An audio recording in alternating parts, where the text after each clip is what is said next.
Kulin reste seule avec la fille. Il demande à Rere depuis combien de temps elle est amoureuse de Kibo. La jeune fille répond qu'il a tout mal compris, mais Kulin insiste. Kibo tuh sukanya sama cewek lain, Amanda. Il propose à Rere de venir à la soirée d'Amanda pour voir par elle-même. Pendant ce temps, Kibo retourne dans la salle de karaoké.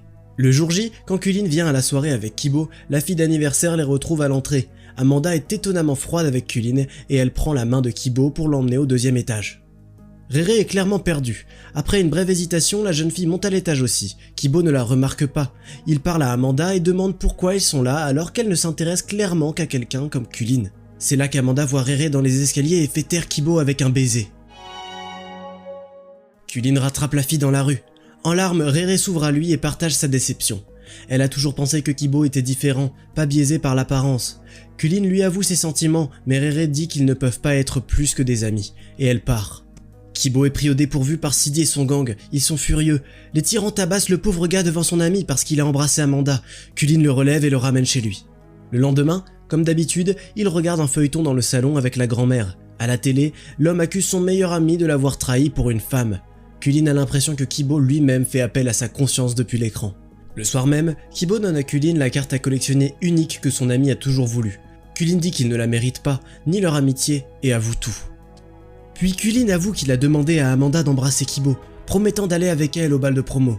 Kibo répond que Kulin aurait juste dû être honnête et qu'il aurait arrêté de se battre pour le cœur de Rere. Il reprend la carte à Kulin et le chasse de la maison. Complètement brisé, Kulin rentre chez lui. La famille lui souhaite chaleureusement la bienvenue, mais l'adolescent part juste dans sa chambre sans rien dire. Les examens et le bal de fin d'année approchent.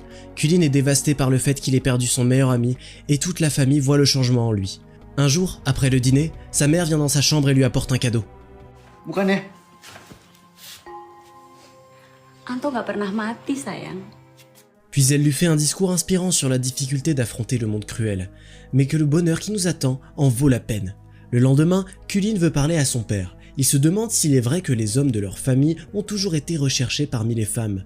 Son père admet qu'une seule femme l'a rejeté avec les mots « Un visage méchant est mieux qu'un cœur méchant », en parlant de la mère de Kulin. Pokoknya intinya adalah kalau kamu udah yakin sama satu cewek.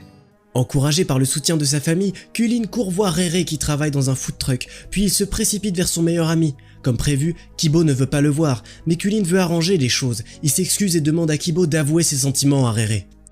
Dia itu adalah wanita yang paling unik dan paling cantik yang pernah gue kenal. Kulin a réussi à renouer les liens avec sa famille et ses amis. Kibo et Kulin viennent au bal ensemble. Kulin lui demande enfin si Rere a changé d'avis à propos d'être avec lui, puis il laisse le couple tranquille. Il part tenir sa promesse à Amanda